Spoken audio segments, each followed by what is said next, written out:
Bosnian style coffee, but you can buy a lot of different brands. But the key is buy one that's specifically made to be put in an e-brick like this. Okay, and this is the knee brick. Mm-hmm. And this is exactly Is it a U-brick? IBRIK, yeah. And that's what this is too. It's just different versions. I brought mine. Okay. Just, I'll show you a small amount. Turkish coffee, okay. And so Turkish coffee is basically ground to the finest you could get, huh? It's really fine. As you can see there. Okay. So that's the way it looks. And before we put that in, we'll get some hot or get some cold water. So this one, you can see where the break is here, like on where it starts to funnel back out. It's kind of concave. Yeah, just like that one. It's more towards the top, Mm-hmm. like right here. And that's right about where you want to fill your water to. Okay. So this is a little guy for like one serving. And even inside, you can kind of see the shadowing where it kind of stops. Yeah, you can see that line. Mm-hmm. So, yeah. An e-brick. We'll do that right about at that line. And now we'll add the coffee on the top of it. And for, I don't know, I usually... Do you have to turn this on now? Not yet. Oh, okay.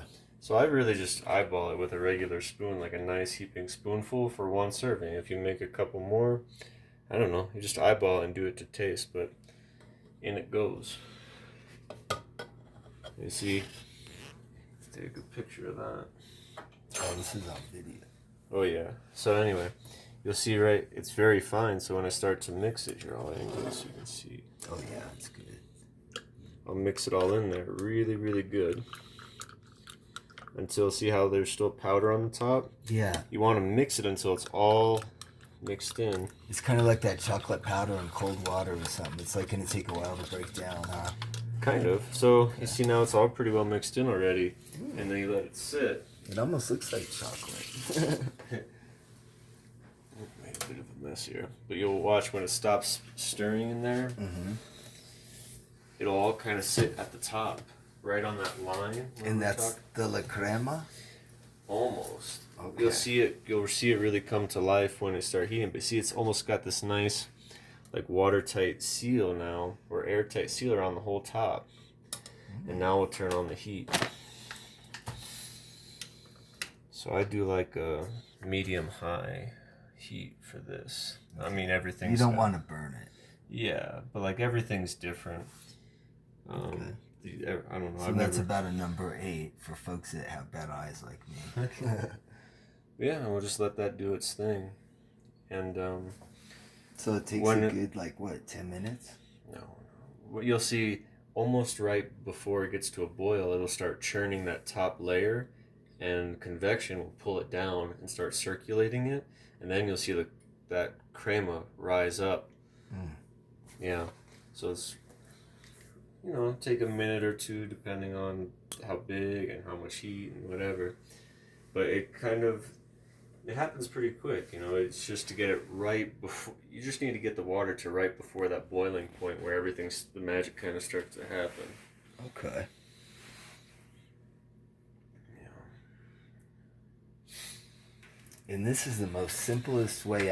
When we were at Standing Rock, we used to, we didn't have all the conventions and the teepees and stuff, so we, the Standing Rock oil standoff 2016, 2017, but yeah, so we would just put the grounds in the water and let them settle to the bottom. Yeah, this is a very similar idea. The big difference is the grind. It's so fine that's kind of, first it produces that crema and also that kind of typical, like, that mud in your cup for Arabic coffee or Turkish coffee. And basically you're extracting and separating all the oils the way it should be, almost like a natural way to do like I guess a cappuccino style or something. Yeah, it's pretty simple. And I'll show you on my phone here that brand I have is pretty good, but this is the brand I really recommend the most if you could focus on it. So you could actually get these online. Oh yeah, and where is this, Amazon or something? Wherever. And I said that place this one is Amazon right here, but that's the brand I recommend the most. How do you spell it? This is it right here, right? See it at the bottom? It's a very tough spelling. It's basically transliterated from in Arabic, so. But this is my favorite actual one if you can get your hands on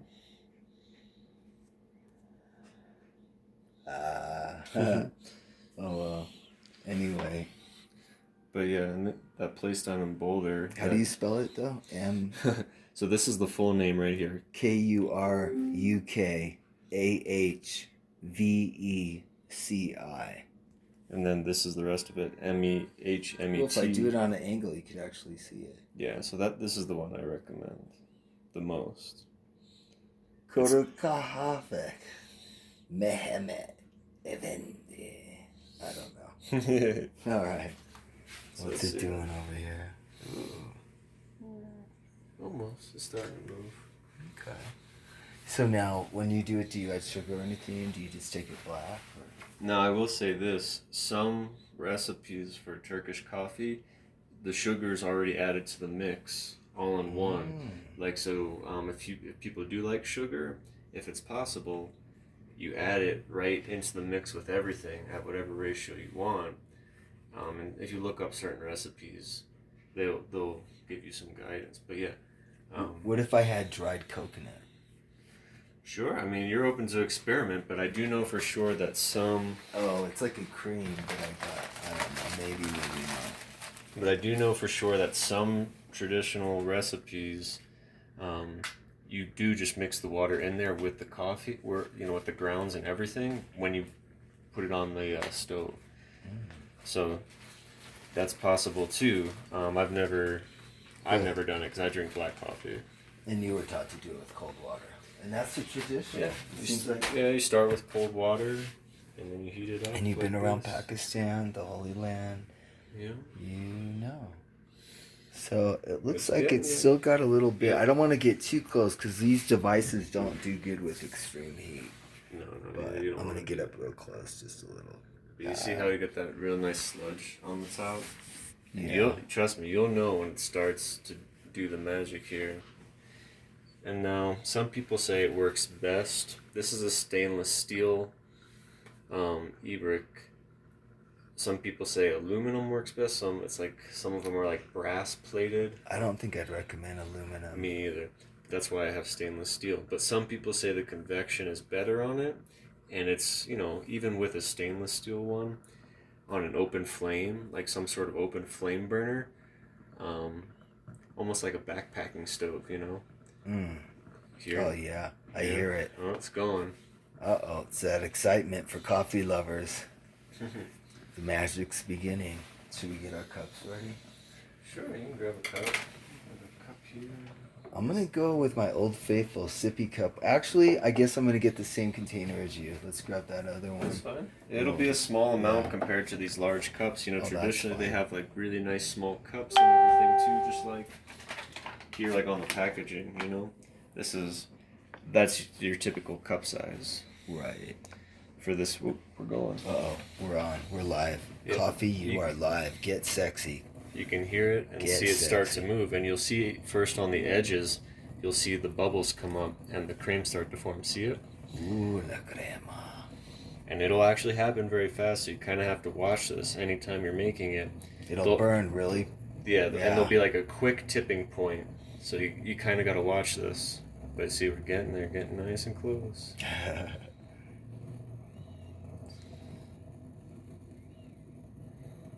Ooh, starting to do it. And those really fine bubbles are the cream, and they'll expand right when it hits this kind of tipping point here. It's almost there. Yep. How do you know when the tipping point is? You'll see it. It's coming. See, it's really starting to it's like a movie. Like it's starting to bubble and move and do this whole thing. Okay. It's like magic, folks. We got to get at just the right timing. It's like when she's ready, you got to get her just right. It's kind of, see we're starting. Yeah. Oh, this is where the frothiness happens. Uh-huh. It's like Disneyland on parade. Boom. Boom. Oh, No, it's better than Disneyland. Oh, yeah, here we go. Ooh, la crema. Now you want it to fill it up right to the top. Oh, okay. And then here we go. We'll pull it off. And now we got our crema. Ooh, there it is. Ooh, perfect. So there it is. You just pull it off the heat, and now you can spoon that into your cups. So let's we'll do it over here so you can see with the light and everything. So these are big cups again, but the idea is now you just spoon this top layer off into your cups first. That's what you want to do first. Nice, divvy it up evenly.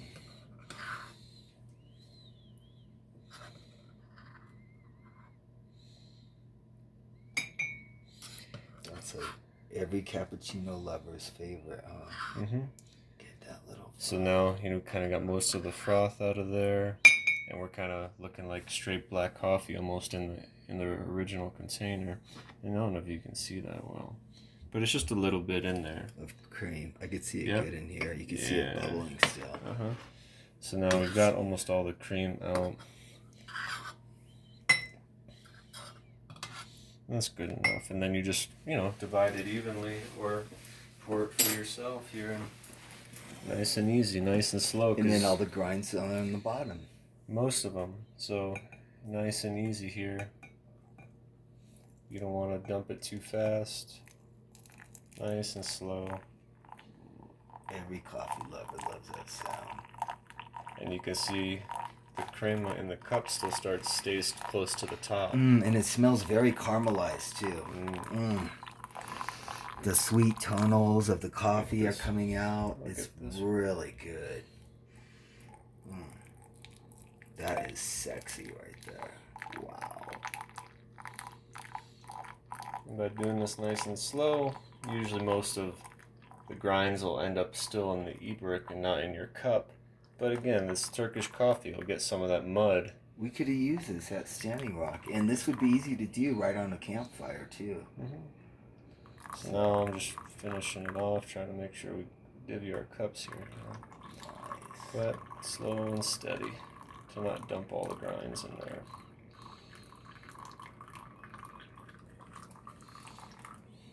Nice. And in here, you can see a lot of the grinds.